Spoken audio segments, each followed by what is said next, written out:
And this is a meeting of the Oil and Gas Conservation Commission. The first step is for a quorum. At the moment we have Commissioners Dale Nations and William Firebrand on telephonically, and we have Commissioners Thorwald and Stephen Cooper here in the meeting. Can I have a roll call just to assure that? People. Dale Nations. Bill Fire-Robin. Stephen Cooper. Frank Thorwald. We have a quorum. This meeting is called to order. Is there any conflicts of interest?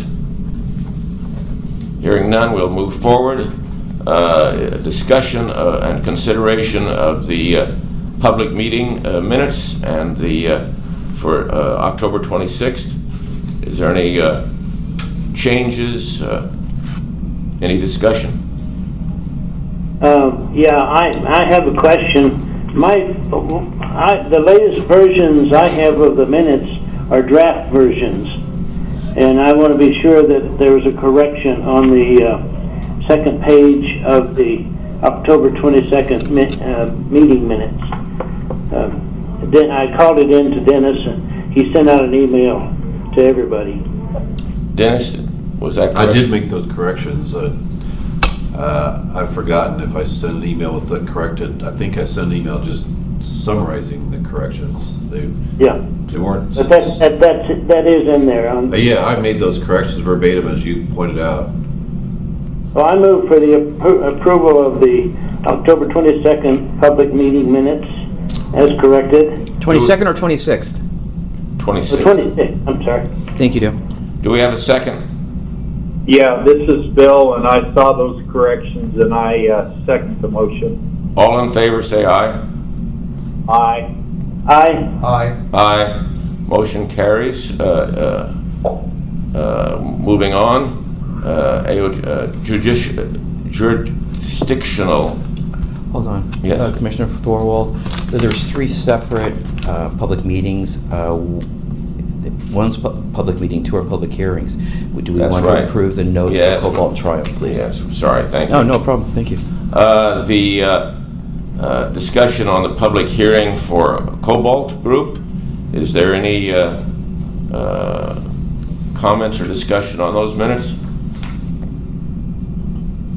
I move for approval. Second. All in favor say aye. Aye. Aye. Aye. Aye. Motion carries. Moving on to the public hearing for Triumph Energy, October 26th. Any discussion? Any changes? I had one change I submitted to Dennis. Typo. Dennis, is that corrected in the final minutes? Yeah, that was the Pedregosa spelling. Was that the spelling of the word Pedregosa? Dale? That wasn't good. No, that wasn't good. Dale? Bill, are you there? I am. I heard it click like some phone line got hung up. Dennis, you want to try to reconnect Dale?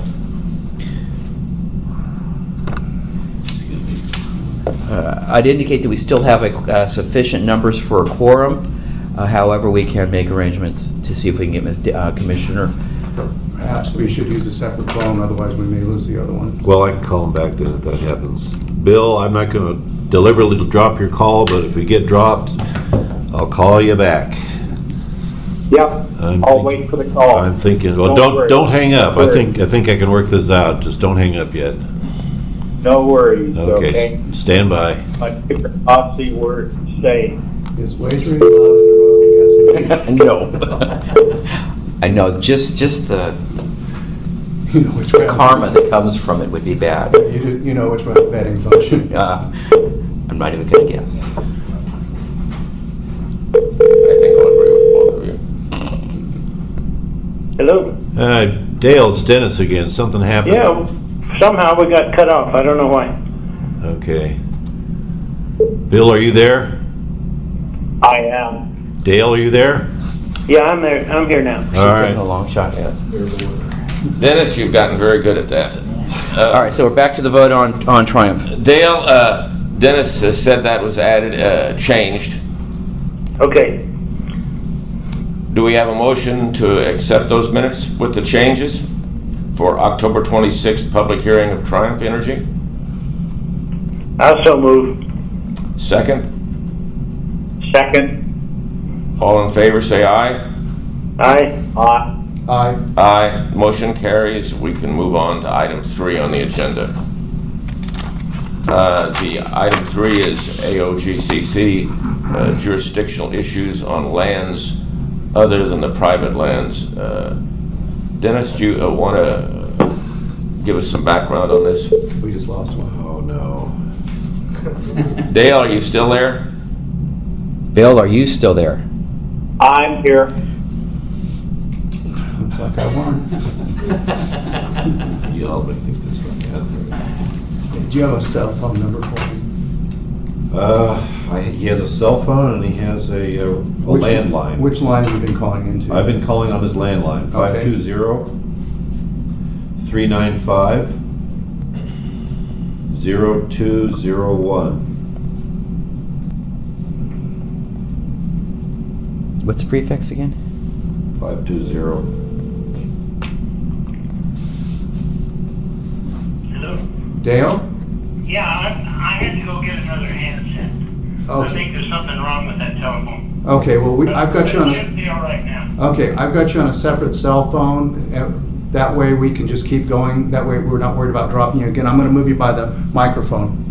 Okay, good. Thank you, Stephen. We are on item 3. Dennis, do you want to fill us in on the background on this? Yes, for background, I was working with Pollard Helium. A representative from Pollard Helium is here today, by the way, and may want to participate with some of the discussion at the appropriate time. Just second. Can everybody on the phone hear Dennis all right? Yeah, I'm okay now. Okay. It was just a little difficult for me to hear. No, this is the speaker right here. Can you hear me now? Much better. Okay. There's an extension speaker that Frank just placed right by my face. So, Okay. Pollard Helium had applied for a permit in an area that is known as the expansion lands of the Petrified National Forest. The situation is that the Petrified Forest was granted by Congress to expand the boundaries to the west and to the east of the traditional Petrified Forest National Park that everybody knows. In 2004, the lands to the east, I understand, there was funds appropriated to purchase that land, but the expansion lands to the west, there was no funding appropriated. And so the question is, who really has authority to issue permits out there? I have had back and forth discussions with the National Park Service, a man by the name of Jeremiah Kimball. I've explained the situation to Mr. Pollard, and he's had a conversation, at least one, with Mr. Kimball, and I've spoken to others. And what I decided to do was issue the permit to Pollard Helium for this 16-1 well as a provisional thing, much like the provisional status that we give operators who drill on the O'Neill land, the Office of Hopi and Navajo relocation lands that we talked about, especially with Ranger. So it's provisional in that they are allowed to drill once they get approval from the National Park Service. But the question that I pose to the Commission and to legal counsel is, in fact, if Congress says the boundaries expanded, but they allocate no funds to buy the land, I don't know who makes the decision about the jurisdiction of this kind of land. And Jeremiah Kimball of National Park Service sent me language that I think I forwarded to at least to Rick Zeiss about the act and the authority that they have. But I don't know. There seem to be other opinions kicking around. I think it was something that the time is coming we need to resolve.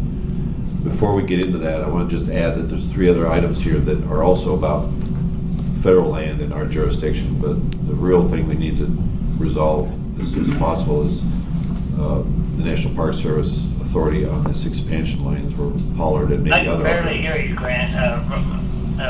Okay. Dennis. Yeah. Yeah, we're gonna have a problem, Dale. I'm sorry. I don't know what to do. Can you hear me better now? Dale? Yes. Can you hear me better now?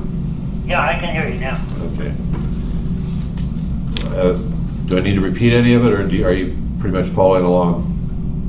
I wanted to have a comment in this public law that you distributed about this subject. It states that the federal government can just take over the state lands after 3 years if there was an agreement with the state land department. Has that been done? Come on. Hey Dale, this is Joe Dixon with the Land Department. No, we have never worked out anything with them. We've had some attempts to do that, a special land use permit, but it's never been finalized. Well, apparently, after 3 years, the federal government has the authorization to administer those lands. But it seems like the state has to agree to that, and I'm wondering if the state has ever agreed to it. If not, I think the Oil and Gas Commission should still assume responsibility. If the agreement has been done, then of course the Park Service would have that authority. So I don't know which is which. Yeah. No, we've never signed anything with them to. Joe, you may have clarified it, but I couldn't quite understand that. Sorry, I'm kind of far away from that phone too. But no, we've never signed anything with them there that would provide them with any kind of authority over any of our lands over there.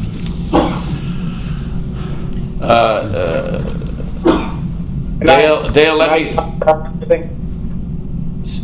That's Bill. Bill, Yeah, you were starting to say something? yeah. No, I finished my statement, but it seems to me, if, as Joe said, there's been no agreement signed, that we should still assume responsibility for administering the leases on state lands within that area. Dale, Rick has been exploring this too. Rick, What I've done is I've taken the information and given it to a paralegal to begin the background research on it. So as of right now, I can't make any representation as to my reading because I haven't finished looking at it. However, my understanding from speaking with Mr. Dixon of State Land is that until there's a purchase, the land would still belong to either the private property owners or the state. If the federal government were to step in a certain jurisdiction without an order or without an agreement, that may raise other legal issues for the federal government, such as inverse condemnation or a taking. We're not going to explore that right now because I don't have background on it. That's where I kind of sit on the issue. I believe we have somebody from the Forest Service here, Park Service. No. I was going to add too, just to follow up on Rick's comment too. We were actually reviewing this too at the State Land Department too. We've kicked it up to our internal counsel and our AG, our people over in the AG's office too. We haven't heard anything back from them yet. Okay. I say we've always been under the assumption until that land was actually purchased, it was ours. We've also got a little bit of a catch-22 in ours is technically we can't sell land where we know we have mineral value. So we've got potash and helium here. So. And I'll represent to the commission and to Mr. Dixon that with his approval I will make contact with David Jacobs, who is the section chief of the AGs for natural resources, find out who he has assigned the matter to, if anybody, so that we'll compare notes and see where the issues lie, so to speak. Mr. Chairman. One moment. Here. Okay. Come on up. One moment. And if you can introduce yourself on the record, please. Thank you. I'm Kevin Dahl, and I'm the Arizona Program Manager for National Parks Conservation Association. We're a private nonprofit, and I have a lot of interest in petrified forests. That's why I'm here. I'm treasurer of Friends of Petrified Forest, and my organization was involved in helping the expansion happen, and even brought in some funds to help purchase some of the land. So I'm here as an interested party. Okay, thank you. Bill, go ahead. Okay, interestingly, my very first day in Spokane, I spent the entire day on a workshop on mining law, which, bear with me, because there's actually a point I think that's useful here. And they, one of the things they talked about, there's a mineral deposit in Alaska called Green Creek. And the mining company that has it, it's like a wilderness area, but they got their claims in right before it was declared a wilderness. You know, the thing was finalized as a wilderness area. And the kind of interesting point that brought up the discussion was the mineralization actually continues underground outside the limits of the mining claim, but because of extra what's called extralateral rights, you can follow mineralization outside your mining claim in the subsurface. So they actually continued exploring and producing from under this wilderness area. There was a guy from the Forest Service there in the workshop, and he agreed with everything that had been said. But I mean, I think crucially, from a legal standpoint, is doing a wilderness area is a process with lots of, public notice and everything.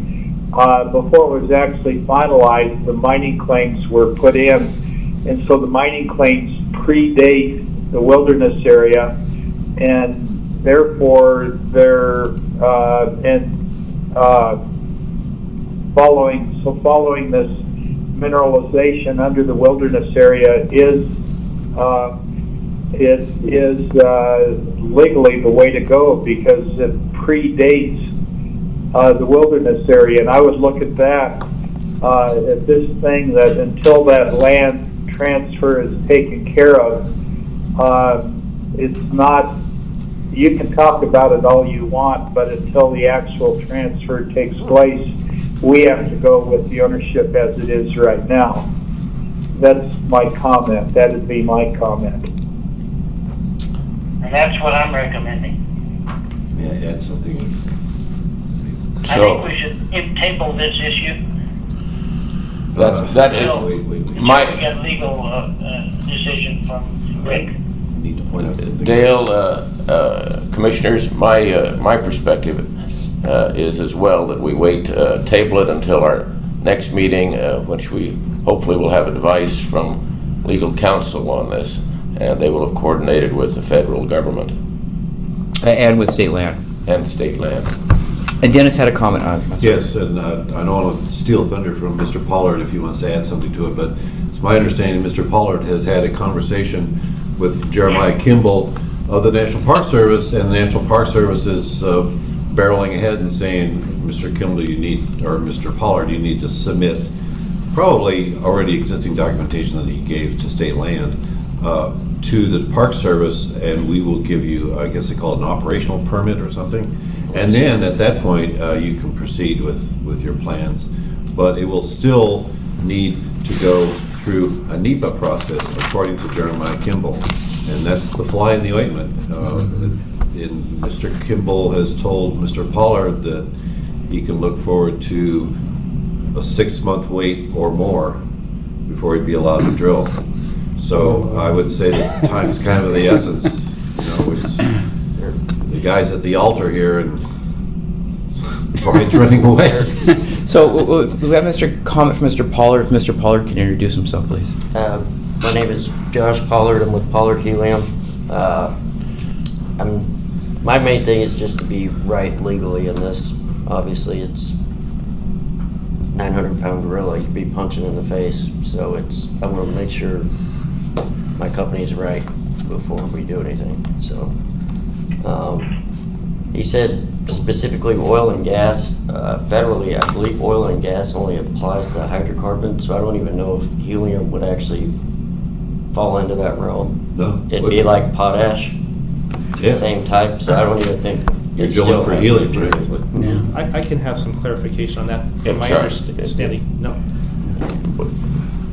But that's, from what I understand, it wouldn't even be technically hydrocarbon. And if we can, I can just interject for just a minute, Mr. Dennis, Mr. Turner just made a comment in regards to whether potash is considered hydrocarbon or not. However, I got to make a representation that that is not from a legal perspective, that's from his experience, and that as it currently sits, this commission should not make any recommendation in regards to interpretation of federal law. Yeah, well, that was my point too, though. Thank you. That, you know, there's a lot of stuff going on in the background that everybody needs to be aware of, and I don't think it had been brought out about his interaction with the National Park Service and what they told him.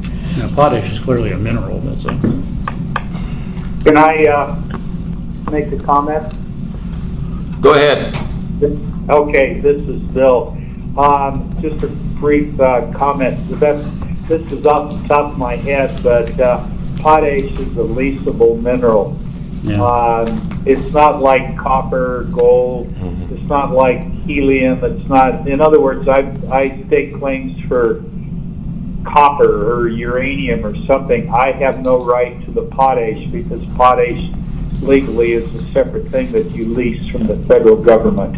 Commissioners, let me interrupt you a second. I think this discussion is just quite candidly wasting our time, because until we get a legal opinion from the AG's office, none of this really matters. I agree with you. And I think that I would entertain a motion to ask to have this be tabled till our next meeting, requesting the AG's office to review the legal aspects of this.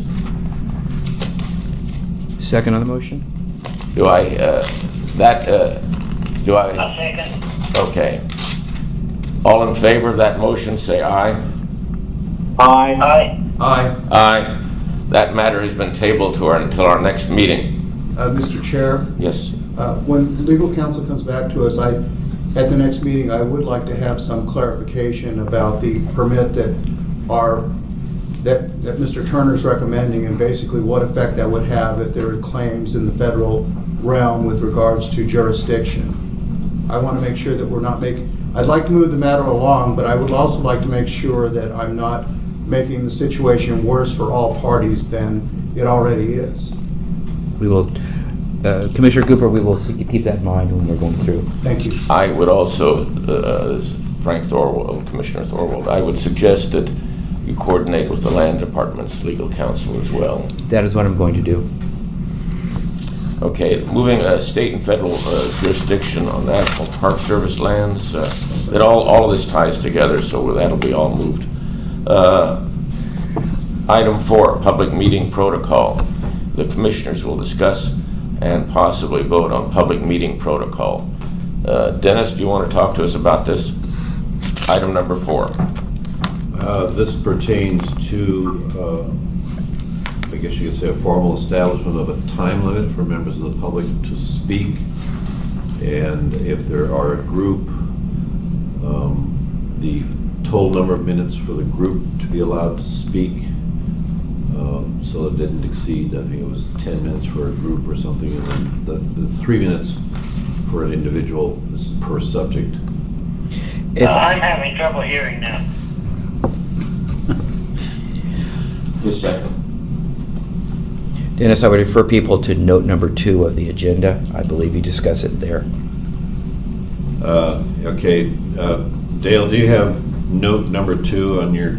Yes, I'm reading that. I approve of that. That'd be by motion. Well, all right, so it's note number 2 basically is what we're talking about, and I guess the commission needs to have a formal vote on it, a discussion and a formal vote, is that correct? I'd prefer that, yes. Okay. We're adopting protocol. That's basically the agenda item defined. Note number 2 is on the screen. Commissioners, have you seen note number 2? Yes, I see it. Bill, have you read it? This is on page 2, that note to any comments, that note 2 you're talking about? Yeah, the call to the Yeah. public shall not exceed 3 minutes, etc. Yeah, I see that. The only comment I'd make is maybe the overall time, we could put the time at some multiple of 3 minutes instead of, 10. Basically give everybody, a number of people 3 minutes instead of 3 minute and 1 minute or something. Just make that total comment period some multiple of 3. That's the only suggestion I had on that. Bill, in drafting, this is Rick from the Attorney General's office, the thought was to give just a small amount of leeway. That's fair enough then. I could understand that people, sometimes individuals don't stay to precisely 3 minutes. That's a fair enough comment, and thanks for thinking ahead. Commissioner Cooper, your thoughts? Mr. Chair, I think that Bill's concerns basically are covered in the second sentence of Note 2, which provides that the Commission has the authority to end any public discussion that exceeds 10 minutes per side. So we do have some leeway built into the policy. I would also point out the fact that because it's a call to the public, it's generally going to be an item that may or may not be on the agenda being discussed that we would be able to discuss in a regular meeting. And so having these timeframes, I think, basically does serve the public interest, because we want to make sure that public business is noticed and people have an opportunity to know that it's going to be discussed and heard on the matter.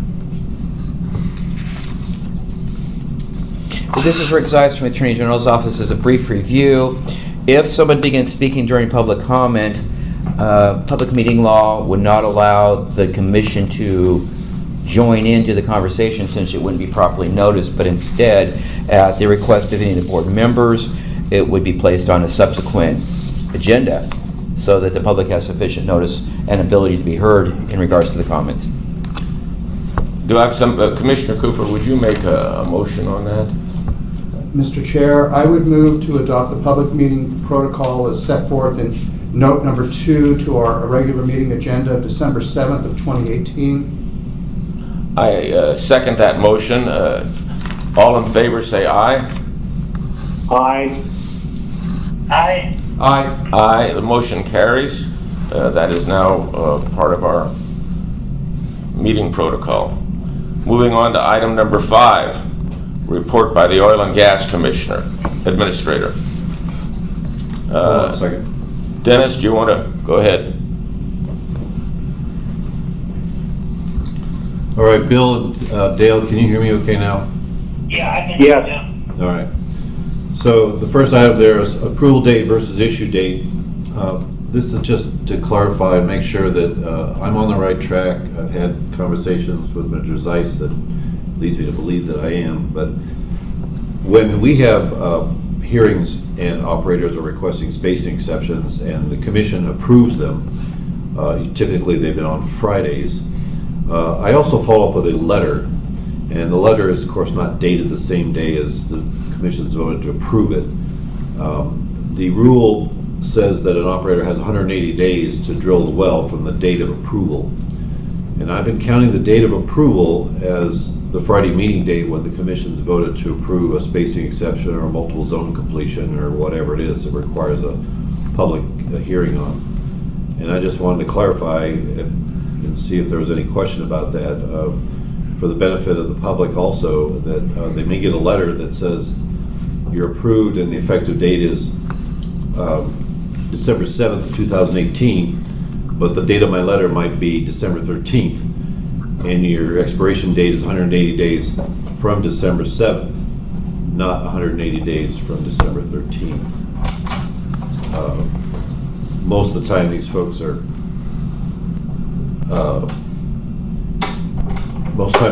present. Would you please sign in? Most of the time these folks are present during the hearing, so they know that the approval was made on that date, or in my example, the December 7th. So does that sound appropriate according to law? And should I continue to do it that way? I approve of that. This is Bill, and I've dealt with state of Utah and BLM on mineral issues, and they do things exactly like you do, Dennis, so I approve of your method. I don't think we need a vote on it, it's just going to be policy. No, moving it forward. wasn't intended to be a vote, just a discussion. All right, second item on the agenda. One second, Commissioner Cooper, do you have any thoughts on that? I'm fine with it. Okay. Okay. So second agenda item, update the Waddell Duncan #1 Murray well. Some interesting things that developed there. So at suggestion of Commissioner Cooper, either last meeting or meeting before, I touched base with the Department of Water Resources. This well, just to recap, is apparently a geothermal well source of some kind. It was drilled originally as an oil well, exploratory well back in 1950, plugged to mat in 1952. The surface ownership has changed hands over time. Current owner is someone who lives, I guess, is an expat that lives in Norway, owns this land down in southern Cochise County, and contacted me because she didn't know what to do about the fact that the well was flowing hot water and she couldn't know how to control it. So back and forth we went a lot. Part of it was the discussion about what the commission has for authority. We decided the commission does not have authority for a plug and abandon well, but in fact the Department of Water Resources would assume authority for a well like this, and in fact, as it turns out, a previous well owner had registered the well, so it was already in the Department of Water Resources registry, and all that the Norwegian owner had to do was transfer the ownership in the records for DWR. So all that's been taken care of. What's interesting though is that, as it happens, when Blackstone, under a different name called Gusher State, was doing research to position two wells, as it turns out, right near this Murray Duncan #1 well, they had hired a consulting micropaleontologist, I guess, to study cuttings and other data that were available in this well in the Waddell Duncan #1, and that was actually cited in some discussion in some of the correspondence and the well files in this Gusher State. So it's interesting that this well was a subject of some research for a well that was recently proposed to be, for two wells that were recently proposed to be drilled. They never were drilled, but it just shows that old data can still be valid 50 plus years later. So I just wanted to bring you guys up to speed on that. It's a very old permit, but apparently the issues are resolved. The owner has put a gate valve on it to restrict the flow or stop the flow. So third item, yesterday I went to the Plains Bumpstead LPG underground storage facility to accompany the Arizona Corporation Commission's Pipeline and Safe Division on an inspection they were doing. I wanted to understand what their jurisdiction was, whether it overlaps with our jurisdiction, and also have a chance to see the rail loading area and so on and so forth. And it was a profitable tour and site visit for myself. I have a better understanding of the full scope of how this facility operates, or how similar facilities operate.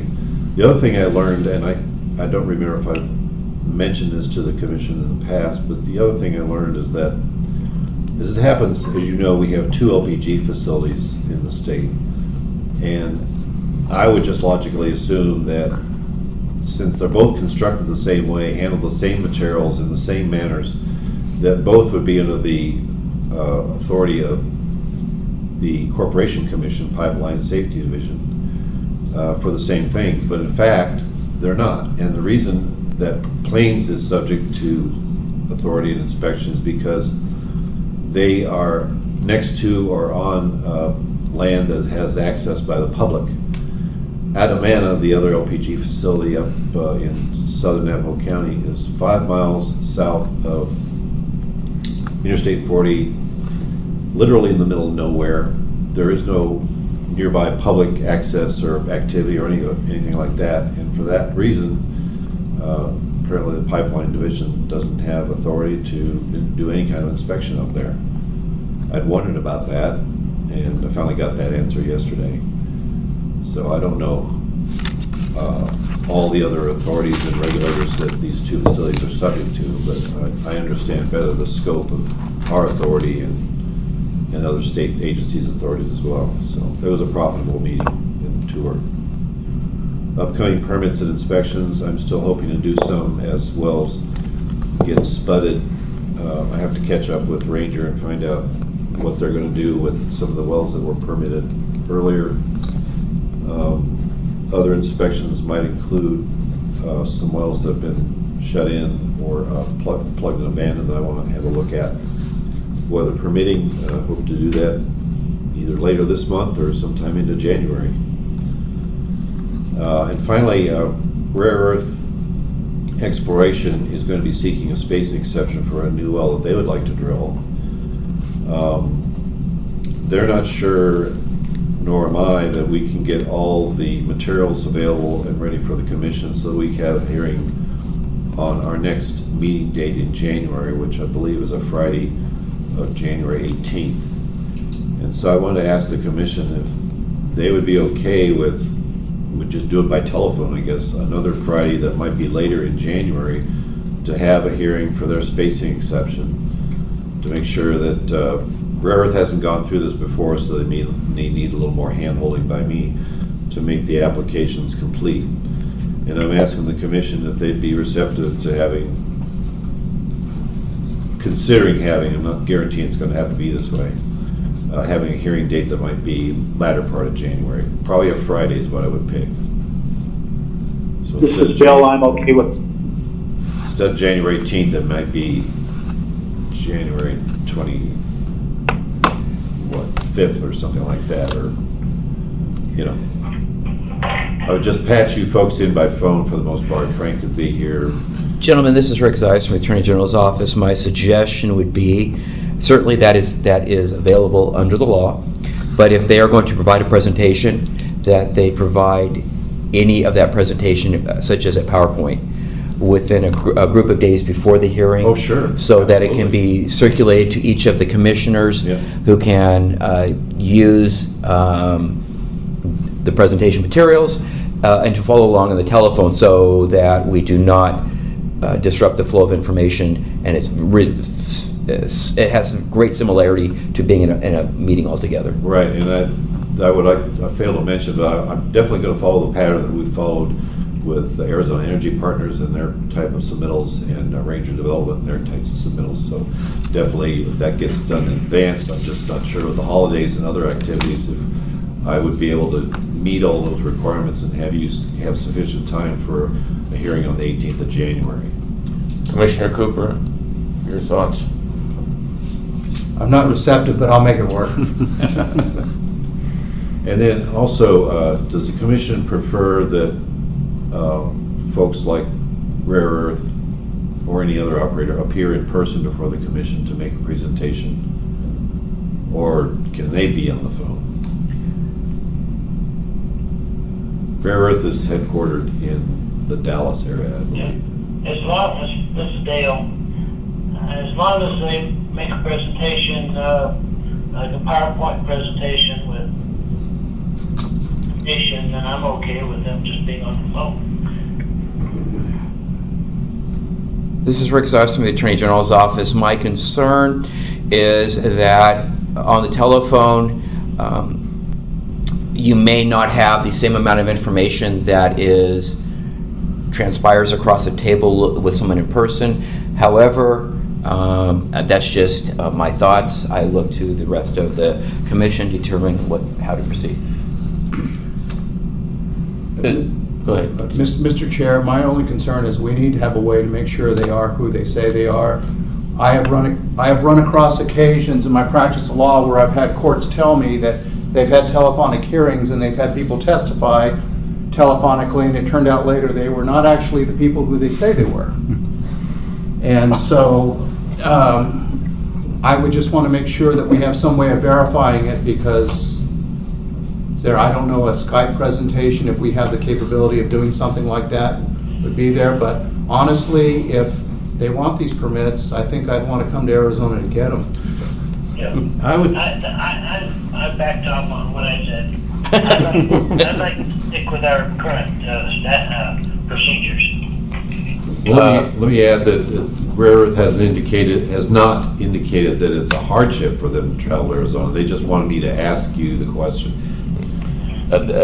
This is Commissioner Thorwald. My perspective is everything that Commissioner Cooper said, but I would also default that if we can do video conferencing of any type on these things, that people can verify who they really are on a video conference.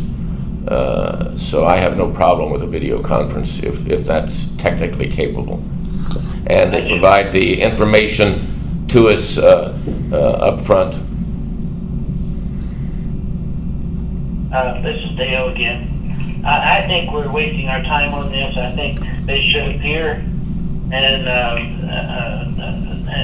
justify their request. Well, this isn't up for a vote today. This No. is for excise. So I guess Dennis will take that in consideration in moving forward with Rare Earth or any other well spacing exceptions or other required public hearings. Okay. Yeah, that's all I was looking for. So- Any other discussion on this before we move on? Okay, moving on to item 6, report by the chairman. We met with Navajo County. Dennis, Rick Zeist, and myself met with Navajo County and DEQ later last month on the issues of hydraulic fracturing and what was going on in Navajo County. And it appeared that there was a lot of good questions, a lot of good discussion going on, but then they realized that there was in fact no hydraulic fracturing going on, as had been asserted by the groups up there that have been meeting, and asked if both DEQ and the commission could come up and speak at some time, and we indicated that we could. They asked if they could have tours of the facilities up there, and I've spoken to the operators, and the operators said that they would be happy to give them a tour of the facilities. I have not heard back from the county with regard to some possible dates. I will reach out to them in the next few days or next week and see if they finally made some decisions, because this was prior to Thanksgiving, so I wanted to give them a little time for the holidays. Rick, do you think of anything else from that meeting, or Dennis, that I missed in summary? I wasn't there. Oh, that's right, you were. I think you summarized it. Okay. I forgot you, yes. Any questions from the commissioners? Okay.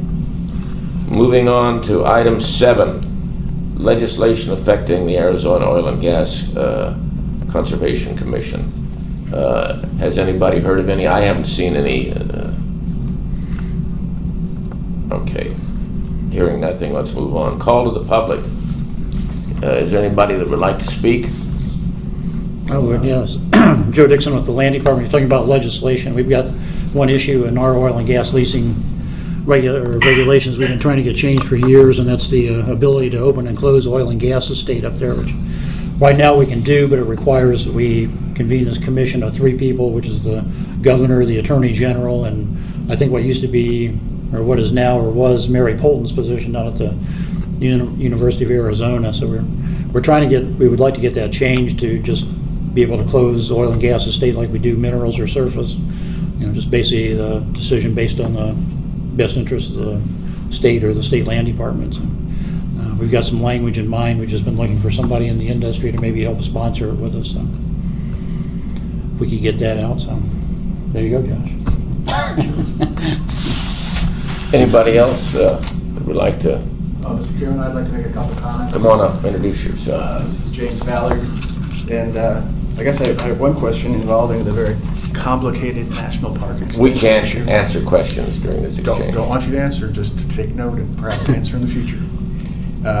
And that is what will happen if production is actually established on this land, if the decision was made to allow drilling because of the current status quo. What's going to happen when they do have enough money to quote-unquote buy out people? I mean, production may be condemned, but that's just my question. The investigation include that kind of eventuality. Thank you. Anybody else? Well, I had one more second comment, just on the topic of telemeetings, if it would be, I come from the corporate world, so I'm very familiar with programs like net meeting and things like that, which actually facilitates outside participation quite easily, because we can see that it's kind of logistically difficult to manage these kind of things, and if the public were going to have open access to a teleconference, that's something important. We should use something, software that actually works. Thank you. Anyone else? Yeah, Taylor McKinnon, Center for Come on up here and Biological introduce yourself so everybody can hear you. Taylor McKinnon, Center for Biological Diversity. I would encourage you guys, in the context of these meetings, to have question and answers with the public. I think one of the problems that you've been facing is that there's virtually no information available to the public about what's being proposed.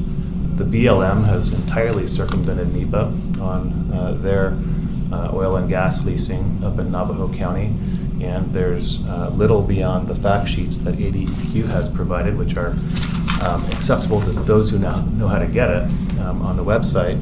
But other than that, there's just about no information that's available to the public. And proposals to drill, plans to lease, the play that's being touted raises fear. And if you all want an informed public to engage on this stuff, I think you need to have a format in these meetings that allows people to answer questions, or to ask questions and get those answered. Thank you.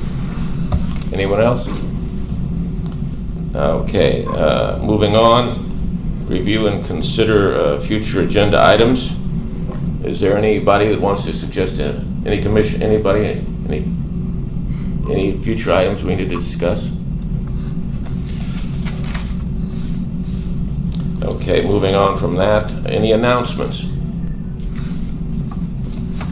Hearing no announcements, do I have a motion to go into executive session?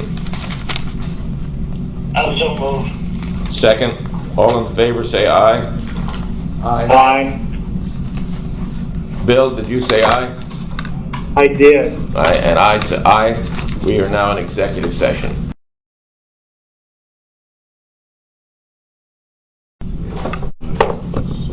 Return to regular session then? Yes. Yes. The public has gone. Oh, then it's just Okay. I move. I suggest we have a voice vote with regard to the which one is it? number 10? No, number 11. Number 11, Blackstone, on Tuesday at 8:30 a.m. And just to clarify, a voice vote meaning that there will be a regularly scheduled public meeting with the sole issue of being this commission's ruling on the Blackstone temporary request for temporary abandonment on Arizona State Land number 4, the subsequent appeal, and this board's discussion that was just held in executive session. And again, that's Tuesday the 11th at 8:30.